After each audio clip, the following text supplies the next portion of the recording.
अपनी माँ की ये हालत देखकर तुझे तो शर्म भी नहीं आ रही होगी डॉक्टर। विजय ने रमेश को लगभग डांटते हुए कहा। नहीं देवर जी, रमेश का कोई दोष नहीं है, मैं खुद गांव आई थी। कहानी शुरू करने से पहले हमारे चैनल को प्लीज़ सब्सक्राइब एंड लाइक अवश्य करें ताकि हमें मोटिवेशन मिलता रहे, ताकि आप लोगों के लिए नया नया कहानी लाता रहूं। आइए कहानी शुरू करते हैं। रमेश बहुत परेशान था। उसे समझ में नहीं आ रहा था कि वो इस परिस्थिति से कैसे निपटे।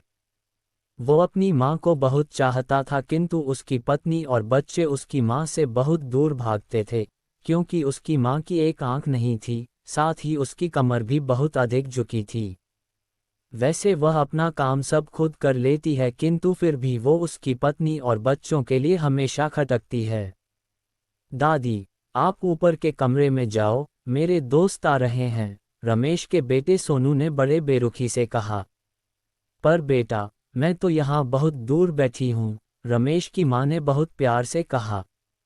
नहीं, आप उनके सामने मत रहो, वो मुझे चिढ़ाते हैं, सोनू ने जोर से डांटते हुए कहा। क्या हुआ सोनू, क्यों चिल्ला रहे हो? रमेश की पत्नी किरण ने किचन से ही आवाज लगाई। देखो ना माँ, ये दादी यहीं ड्राइंग रूम में बैठी हैं और मेरे दोस्त आ रहे हैं, सोनू ने शिकायत भरे लहजे में कहा। माँ जी, आप ऊपर चली जाओ, क्यों हम लोगों को लजवाती हो? किरण ने बेटे का पक्ष लेते हुए कहा। बेचारी बिमला चुपचाप उठकर सीढ़ी के सहारे ऊपर जाने लगी। कमर झुकी होने के कारण उन्हें ऊपर चढ़ने में बहुत परेशानी हो रही थी, किंतु वो पूरी ताकत से ऊपर के एक अकेले कोने वाले कमरे में जाकर बैठ गईं। रमेश बाजू के कमरे से सब सुन रहा था। उसे कष्ट हो रहा था कि उसकी माँ को अपमानित होना पड़ रहा है, किंतु वो असहाय था। अगर वो कुछ कहता है तो पत्नी और बच्चे उसका विरोध करने लगते हैं। दूसरे उनके तर्क भी सही लगते हैं। चूंकि वो एक प्रशासनिक अधिकारी था, उसका सामाजिक स्तर बहुत ऊंचा था, उसकी ससुराल भी एक उच्च घराने में थी, अतः वह चुपचाप इस तरह हर दिन अपनी माँ को अपमानित होते देखता रहता था। रात को रमेश की पत्नी ने कहा, देखो जी, अब कुछ करो। कल कलेक्टर साहब की पत्नी आई थीं। माँ जी अपनी देशी धुन धारा में उनसे मिलीं। मुझे बहुत शर्म आ रही थी बताते हुए कि ये मेरी सास हैं। मैंने कह दिया कि दूर की रिश्तेदार हैं, इलाज कराने आई हैं। रमेश को रोना आ गया, किंतु फिर भी वह चुप रहा। उसे समझ में नहीं आ रहा था कि वो क्या करे। अपने बेटे की मन स्थिति को बिमला देवी अच्छी तरह से जानती थीं और बेटे को कोई कष्ट न हो इसलिए वो हर बात को चुपचाप सह लेती थीं। रमेश बहुत उदास रहने लगा। एक तरफ परिवार और सामाजिक स्तर पर जीने की प्रतिबद्धता थी, तो दूसरी ओर माँ। आखिर माँ से अपने बेटे की यह हालत नहीं देखी गई। एक दिन उसने अपने बेटे से कहा, रमेश, बहुत दिन हो गए हैं, मैं अपने गांव जाना चाहती हूँ। मुझे वहां पहुंचा दो, मेरा यहाँ मन नहीं ला रहा। किंतु माँ, वहां तो कोई नहीं है, तुम्हारी देखभाल कौन करेगा? रमेश ने आश्चर्य से पूछा। अरे, सब गांव वाले तो हैं और वो तुम्हारे मामा जी तो उसी गांव में रहते हैं, और फिर हम सारी व्यवस्थाएं कर आएंगे न। किरण को तो जैसे मन की मुराद मिल गई हो। हाँ बेटा, बहू सही कह रही है, बिमला देवी ने लंबी सांस लेते हुए कहा। रमेश जानता था कि गांव में मां की देखभाल करने वाला कोई नहीं है, लेकिन अपनी पत्नी की जिद के कारण वह अपनी मां को गांव छोड़ने पर विवश हो गया। मां को गांव छोड़कर आते वक्त उसे रोना आ रहा था तथा अपनी बेबसी पर गुस्सा भी आ रहा था, किंतु परिवार, पत्नी और समाज ने उसके इन मनोभावों को दबा दिया और वो सुकून सा महसूस करने लगा। कुछ दिनों के बाद उसके चाचा, जो अमेरिका में रहते थे, आने वाले थे। जब रमेश बहुत छोटा था, उसके पिता जीवित थे तब वो भारत आए थे और उसके बाद वो अब भारत आने वाले थे। पूरा परिवार और आस पड़ोस बहुत उत्साहित था। अमेरिका से रमेश के डॉक्टर चाचा आ रहे थे। डॉक्टर विजय ने जैसे ही घर में कदम रखा, सबने मिलकर बहुत उत्साह से उनका स्वागत किया।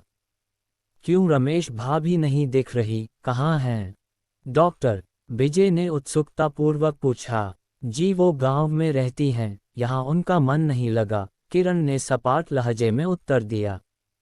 डॉक्टर, विजय ने रमेश की ओर देखा तो रमेश ने अपनी आंखें झुका लीं। डॉक्टर, विजय सब समझ गए। बोले, कल हम भाभी से मिलने गांव चलेंगे सब लोग। दूसरे दिन सभी लोग गांव के घर में पहुंचे। देखा कि बिमला देवी को बहुत तेज बुखार है और वो पलंग पर असहाय पड़ी है। डॉक्टर, विजय दौड़कर बिमला देवी के पास गए, उनके पैर छूकर रोने लगे। बिमला देवी की ये हालत उनकी कल्पना से परे थी।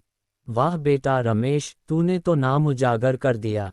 अपनी माँ की ये हालत देखकर तुझे तो शर्म भी नहीं आ रही होगी। डॉक्टर, विजय ने रमेश को लगभग डांटते हुए कहा, नहीं देवर जी, रमेश का कोई दोष नहीं है, मैं खुद गांव आई थी। बिमला देवी ने अपने बेटे का बचाव किया। मुझे सब पता चल गया भाभी, आप चुप रहो। क्यों बहू, तुम्हें अपनी सास की कुरूपता पसंद नहीं है? समाज में तुम्हें नीचा देखना पड़ता है ना? डॉक्टर, विजय ने किरण की ओर व्यंग्य से देखा। किरण निरुत्तर होकर रमेश को देखने लगी। आज तुम जिस सामाजिक स्तर पर हो, वो इन्हीं के संघर्षों की देन है। और बेटा रमेश, तुम्हें शायद मालूम न हो कि बचपन में जब तुम 2 साल के थे तब छत से नीचे गिरने के कारण तुम्हारी एक आंख फूट गई थी और तुम्हारी रीढ़ की हड्डी में भी समस्या थी। तब तुम्हारी इस कुरूप माँ ने अपनी एक आंख और अपना बोन मेरो तुम्हें देकर इतना सुंदर स्वरूप दिया था। बेटा, इतने सालों तक संघर्ष करके बेटे को प्रशासनिक अधिकारी बनाने वाली इस संघर्षशील औरत की तुम लोगों ने ये दशा कर दी। तुम्हें ईश्वर कभी माफ नहीं करेगा। डॉक्टर, विजय की आंखों से अश्रु जलधारा बह रही थी। अब भाभी, आप मेरे साथ अमेरिका जाएंगी, यहाँ इन स्वार्थी लोगों के बीच नहीं रहेंगी। डॉक्टर, विजय ने बिमला देवी से कहा, रमेश को तो काटो तो खून नहीं था। डॉक्टर, विजय जो उसके चाचा थे, उन्होंने जो राज बताया उसके बाद तो रमेश को यही लग रहा था कि उससे ज्यादा पापी इंसान इस दुनिया में कोई और है ही नहीं। वह दौड़ता गया और माँ बिमला देवी के कदमों से लिपट गया। माँ, मेरा अपराध असीम है। मैं जानबूझकर चुप्पी साधे रहा, आपका अपमान करवाता रहा। अब सिर्फ आप ही उस घर में मेरे साथ रहेंगी और कोई नहीं। रमेश ने आग्नेय दृष्टि से अपनी पत्नी और बच्चों को देखा। किरण को भी बहुत पश्चाताप हो रहा था, किंतु उसकी हिम्मत नहीं हो रही थी कि वो बिमला देवी से आंख मिलाए। बिमला देवी ने किरण की मन स्थिति को समझकर उसको पुचकारते हुए अपने पास बुलाया और रमेश को डांटते हुए कहा, खबरदार, जो मेरी बहू को मुझसे अलग करने की कोशिश की तो तुझे ही घर से बाहर निकाल दूंगी। किरण और बच्चों ने बिमला देवी के पैर पड़ते हुए अपने व्यवहार पर माफी मांगी और मां के हृदय ने सबको माफ कर दिया।